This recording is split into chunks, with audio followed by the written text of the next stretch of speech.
the truth about DK Senza and De La Torre, petrol subsidy cuts and what it means for Malaysians, the final Attack on Titan exhibition. Welcome to Inkslingers. I'm Kenji. Water cuts, leaks, elevators in disrepair. These are things you associate with slums and not condos near Premier University. Costing between 1,000 to over 2,000 ringgit a month, these mid-range campus apartments, DK Senza and De La Torre, have not been providing proper management towards its residents. Reports of mold, faulty waterworks, and shoddy maintenance have all been experienced by residents who feel as if their health and safety are at risk, despite the high rental costs. Students of Taylor's Lakeside need a safe and convenient place to stay on your campus, but they also need to factor in for the price that they're living there. At De La Torre, a resident known as MA returned home after a thunderstorm to find a fountain outside his room due to a drainage issue, flooding the floor. He even captured a video of the mess. Over at DK Senza, resident CT had to rush back from a club activity because the management cut off water at 11 p.m., which was inconvenient.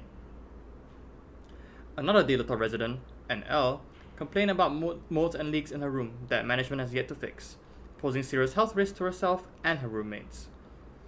Even more troubling are the coffin rooms at De La Torre, tiny partitioned windowless spaces with just a small desk, mattress, and air conditioning. DK Senza isn't without issues either, as resident NC shared photos of a malfunctioning elevator, a significant safety concern in a crowded building. The management of DK Senza and De La Torre have a responsibility towards residents to ensure proper maintenance and timely concerns towards residences. Otherwise, more serious issues may arise that will affect the health and safety of Taylor's Lakeside students. Now, if you think paying 4 digits monthly for a shoddy apartment is crazy, imagine having to pay up 150 ringgit for just one tank of gas in your MyV. This just might be the future for Malaysian motoring. Najat Saraya has the details. Malaysia, which has some of the lowest petrol prices in the world, is about to discontinue its petrol subsidy scheme. This decision is going to have significant impacts on Malaysians. Pagi tadi, Jemaah Menteri telah bersetuju untuk melaksanakan penyasaran subsidi ke atas bahan api. The start of diesel subsidy cut has been approved by the Cabinet according to a statement made by Prime Minister Datuk Seri Anwar Ibrahim. The government is anticipated to save about 4 billion ringgit a year as a result of this strategic decision. I think it's probably long overdue. As you know, the cost for the subsidy is quite substantial in the government's expenses. So I think whether we like it or not, it's going to happen someday. While the diesel subsidy is the first to be withdrawn, Anwar stated that the government will soon phase out the RON 95 fuel subsidy. He stressed how important it was for Malaysians to get ready for this change that is coming.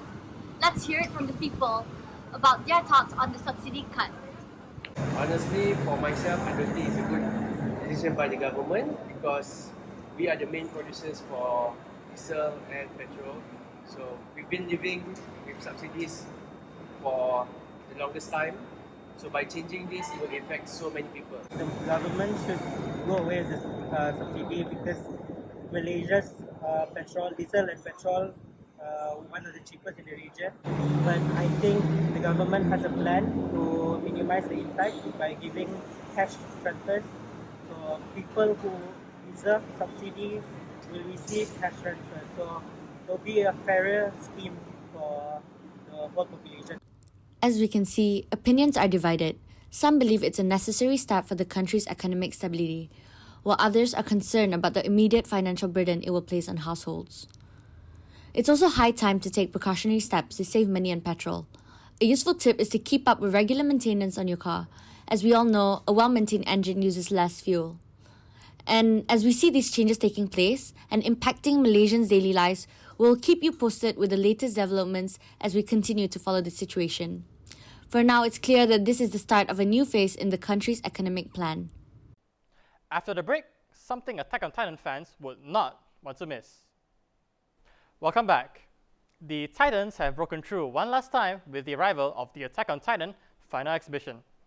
Happening until 21st July at Fahrenheit 99 in Bukit Bintang, the event has become the craze of the month for anime fans across the country. Sriram has a story. To commemorate the closure of a 10-year-old anime, the Attack on Titan's final exhibition has finally landed in Malaysia. Let us see what the fans have got to share on their experience. Event for me is very fun. Got me by surprise because it's my first, I would say, anime event. I always see that sneak peek from people and show that they have a statue and all that, the manga pieces on the wall. I'm more curious about looking for what they have to show us, so that's more very exciting. What really caught my eye was the drawings itself of the manga and the sketches that the creator made. So I think the event itself really caught my attention, and yeah, it was great. So far, customer really enjoy. First thing first, of course, inside lah, because we have a special one station is I think we have a head titan. So that one is so big.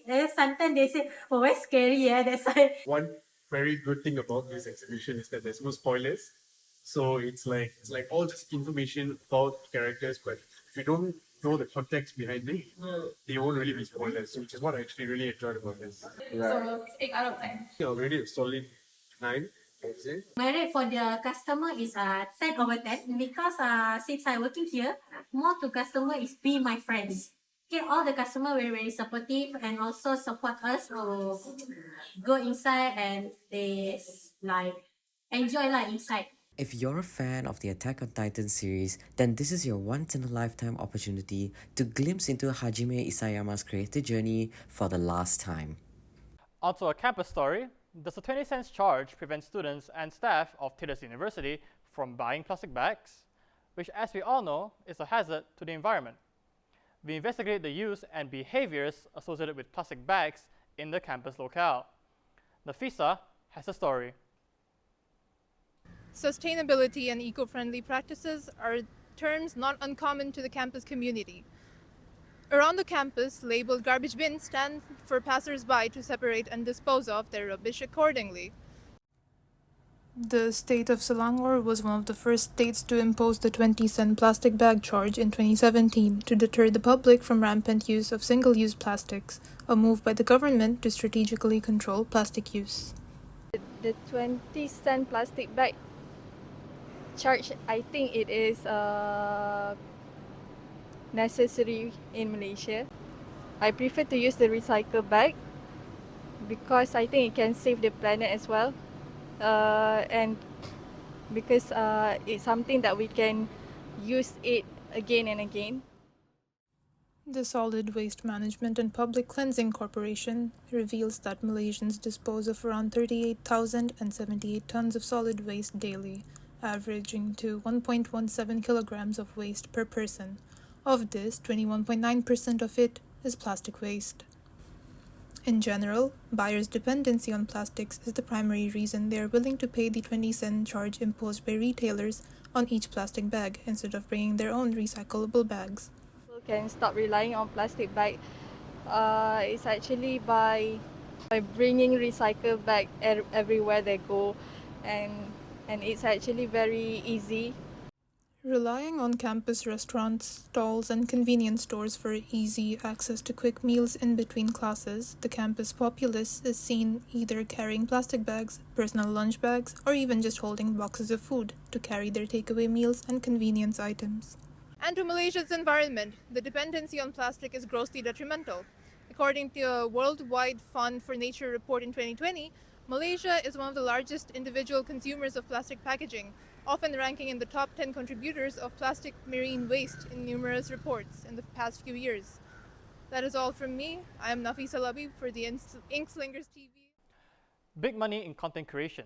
Is it all it's cracked up to be? That is next.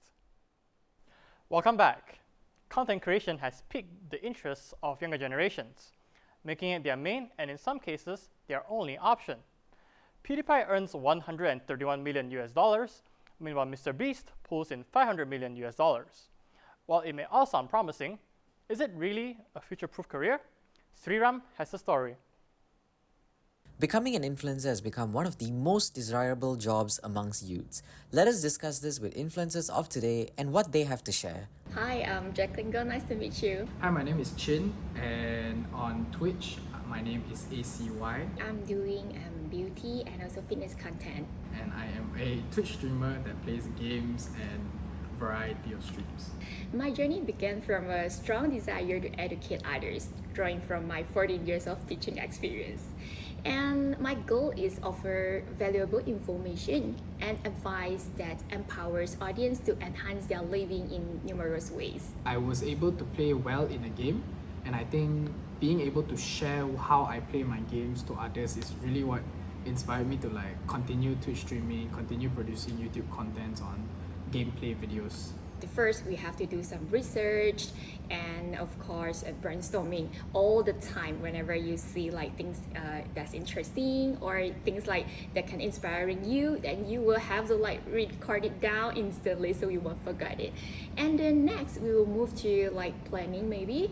So the planning like how you're going to create for your content with the writing script, design, editing and so on. The influencer market is a super competitive. It's quite hard for us to survive for as content creator only in Malaysia because a lot of the job opportunity they might not come in with the monetized purpose. In my opinion, I don't think content creation is a solid end goal for now. I think there has to be a plan B for everyone's point of view.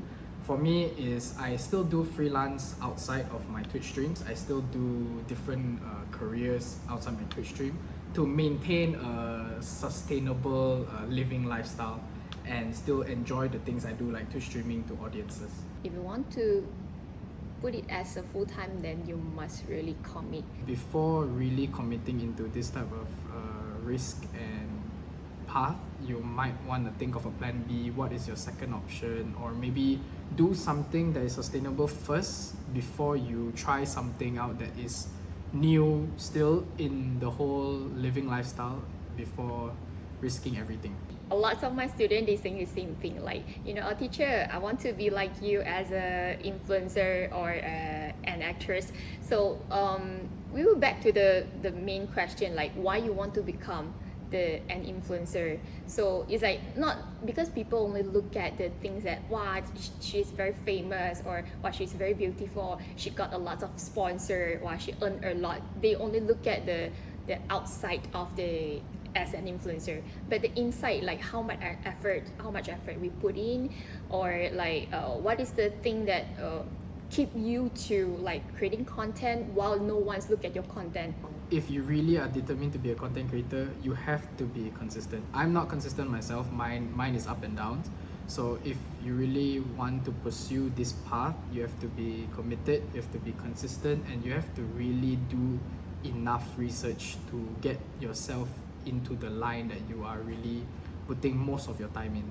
So this is the thing they have to find out for themselves first before they really like set their target to become an influencer. Becoming an influencer is a risky career option with the uncertainty that being successful is within reach. You either fly high or fall hard, so plan wisely. That's all the time we have for this edition of Inkslingers TV. I'm Kenji. Thank you for watching.